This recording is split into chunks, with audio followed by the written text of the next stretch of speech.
Students कैसे हैं आप लोग। इस टाइप का सवाल जो है हम लोगों को देखने को मिल जाता है क्लास 12th का। वेक्टर अलजेब्रा का सवाल है। एक्सरसाइज 10.4 का क्वेश्चन नंबर 5 है। ठीक है, इसका थ्योरी क्लास में बताया जा चुका है। देखिए इस टाइप का सवाल कैसे बनते हैं। 2 मार्क्स में ये इस टाइप के सवाल पूछे जाते हैं। इसमें जो है लेमडा और म्यू का मान ज्ञात करना है। ठीक है, जिसके लिए दिया है एक वेक्टर जो है, 2 वेक्टर दिया हुआ है, दोनों का क्रॉस करने पे 0 वेक्टर प्राप्त हो रहा है।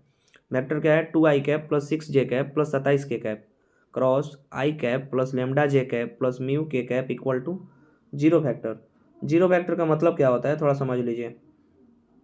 0 वेक्टर का मतलब हुआ, 0 वेक्टर इक्वल टू हम लोग लिख सकते हैं 0 वेक्टर बराबर 0 आई कैप प्लस 0 जे कैप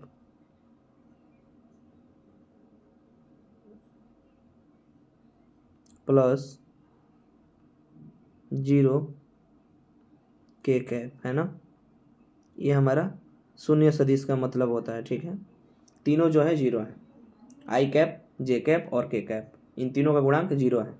चलिए समझिए दिया क्या है उसको पहले लिख लेते हैं। चूंकि 2 I cap plus 6 J cap plus 27 K cap, ठीक है, इसका जो है क्रॉस दिया हुआ है दूसरे सदिश के साथ, वो हमारे पास है आई cap plus lambda J cap plus mu K cap. ठीक है, ये दिया हुआ है। ठीक है ना, ये म्यू है इक्वल टू क्या दिया है, शून्य सदिश। तो 2 सदिशों का क्रॉस करने के लिए हम लोग क्या करते हैं, यहाँ पे आप लोग देखिएगा जब 2 सदिशों का क्रॉस हो रहा है तो 2 सदिशों का क्रॉस जो होता है वो हम लोग सारणिक का प्रयोग करके करते हैं। ठीक है, ये क्लास में बहुत अच्छे से बताया गया है। चलिए तो सारणिक जो है ये 3/3 का हम लोग सारणिक का प्रयोग करेंगे। तो यहाँ पे हम लोग लिखते हैं आई कैप और यहाँ पे जे कैप फिर के कैप। ठीक है, जो हमारा पहला सदिश है उसका जो आई जे के का कोफिशिएंट है, मतलब जो गुणांक है, वो हम लोग इसमें लिखेंगे, R2 में लिखेंगे। क्या चीज़, तो 2 है, 6 है और 27 है। ठीक है, इसको हम लोग लिख लिए। फिर जो है दूसरा सदिश जो दिया हुआ है इसका आई जे के कैप का जो कोफिशिएंट है हम लोग R3 में लिखेंगे। ठीक है, तो आई देखिए यहाँ पे अकेले है, मतलब इसका 1 है कोफिशिएंट, और यहाँ पे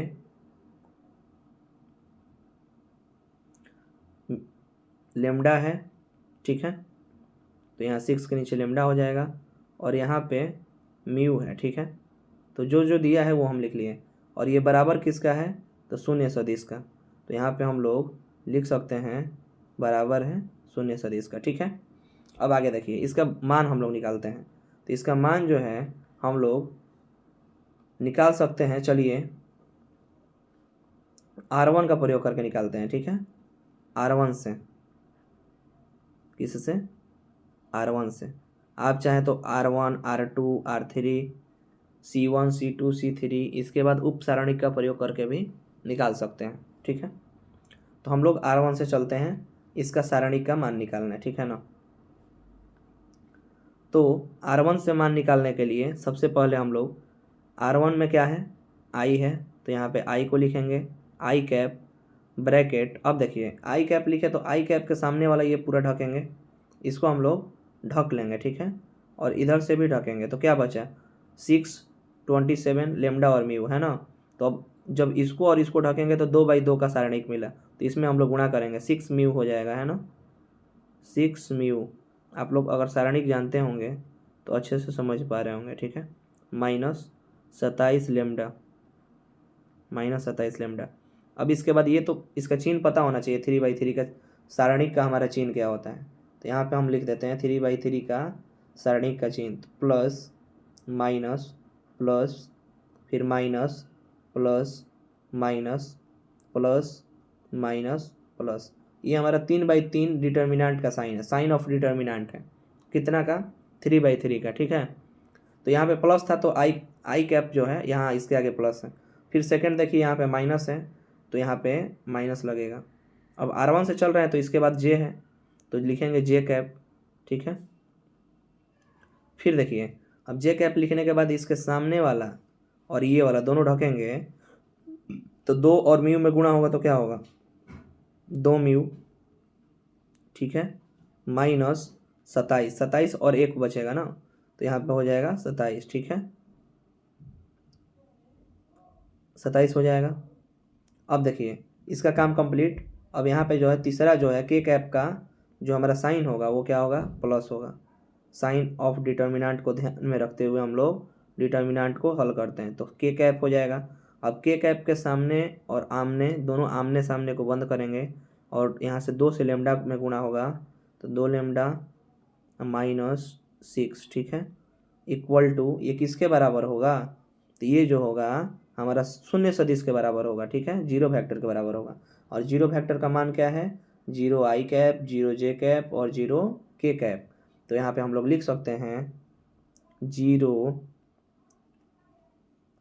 वेक्टर। जीरो वेक्टर के बदले में हम लोग लिखेंगे, अब थोड़ा सा ध्यान दीजिएगा, अब जीरो वेक्टर की जगह पे हम लोग यूज कर सकते हैं क्या चीज़, जीरो वेक्टर की जगह पे हम लोग यूज करेंगे 0 आई कैप प्लस 0 जे कैप प्लस 0 के कैप। ठीक है, इतना करने के बाद आप लोग देखिए आई कैप का गुणांक इधर भी है, कुछ जे कैप का भी है और के कैप का भी है। ठीक है ना, कुछ गुणांक है। तो एक काम करते हैं हम लोग समानता से जो है, समानता का प्रयोग करके हम लोग लेमडा और म्यू का मान आराम से निकाल सकते हैं। कैसे, देखिए यहाँ पे हम लोग लिखेंगे समानता से बाय इक्वलिटी। ठीक है, समानता से जो भी जहाँ पे हिंदी यूज हो रहा है वहाँ पे हम उसका इंग्लिश भी बता दे रहे हैं ताकि इंग्लिश मीडियम के जो भी स्टूडेंट देख रहे हैं उनको दिक्कत ना हो। समानता से हम लोग क्या करेंगे, एक बात बताइए, अगर आई कैप के गुणांक को हम लोग 0 के बराबर करते हैं तो ये जो है यहाँ पे 2 चर मिल जा रहा है, क्या क्या, लेमडा और म्यू।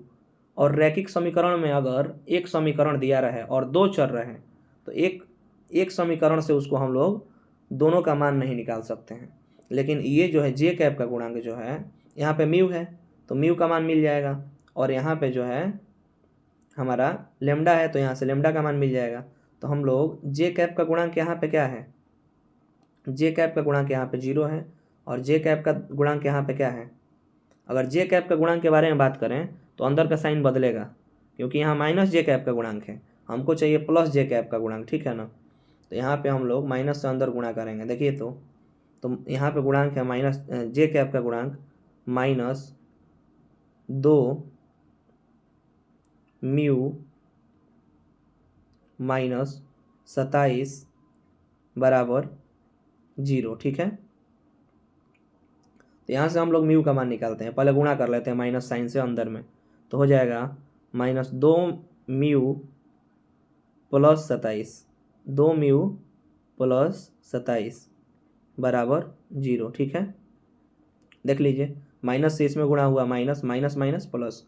अब थोड़ा आगे देखते हैं हम लोग, अब 27 जो है इस साइड आएगा जब तो क्या बचेगा, -2 म्यू इक्वल टू -27। ठीक है, अब माइनस माइनस हमारा कैंसिल हो गया और यहाँ से म्यू का मान मिला हमारा कितना, 27/2। तो ये हमारा एक जो है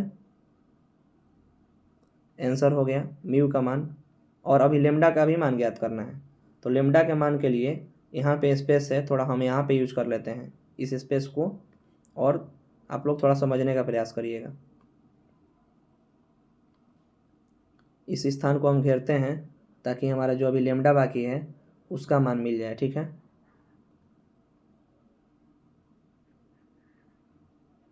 थोड़ा ध्यान दीजिए। हम लोग लेमडा का मान के लिए इसका प्रयोग करेंगे, के कैप का गुणांक का। तो यहाँ प्लस है तो कोई दिक्कत नहीं है, डायरेक्ट हम लोग लिखेंगे समानता के बाद, समानता से इसको सॉल्व करने के बाद 2 के कैप 2 लेमडा है, 2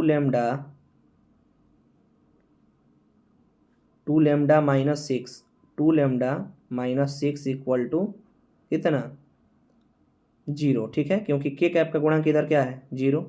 तो यहाँ से हमारा आ जाएगा 2 लेमडा इक्वल टू, इधर जाएगा तो 6 प्लस में हो जाएगा, इसलिए लेमडा का मान मिलेगा हमारा 6/2।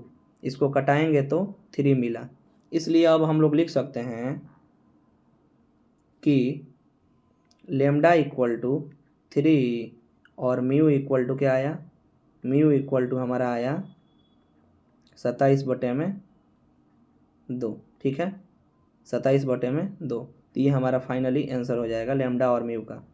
देखिए लेमडा और म्यू का मान आया, तो अब हम लोग क्या कर सकते हैं, ये तो आंसर हो गया, ये तो आंसर हम लोग ला दिए, कोई दिक्कत नहीं है। लेकिन एक बात समझिए, समझने वाली बात ये है, जो हमारा क्वेश्चन यहाँ पे दिया हुआ है लेमडा और म्यू जो दिया हुआ है, अगर लेमडा और म्यू का मान यहाँ पे रख देते हैं और इसके साथ जब क्रॉस करेंगे तो हमें शून्य सदिश प्राप्त होगा। क्वेश्चन कहने का ये मतलब है, ठीक है। हमें उम्मीद है कि वीडियो आपको अच्छा लगा होगा और समझ में बढ़िया से आया होगा। जो भी चीज़ें समझ में नहीं आई होगी, आप लोग दिए गए नंबर पे कांटेक्ट आप लोग कर सकते हैं। तो आज के लिए बस इतना ही, मिलते हैं किसी टॉपिक के साथ। और हाँ, अगर आपके पास कोई भी नया क्वेश्चन है जो आपको प्रॉब्लम दे रहा है, नहीं बन पा रहा है 10th और 12th वाले स्टूडेंट से, तो इस नंबर पे आप लोग व्हाट्सएप कीजिए, हम आप लोगों के साथ उस क्वेश्चन को वीडियो के साथ बना करके शेयर करेंगे। तो बस आज के लिए इतना ही, मिलते हैं किसी अगले टॉपिक पे किसी नए वीडियो के साथ। वीडियो को देखने के लिए आपका बहुत बहुत धन्यवाद।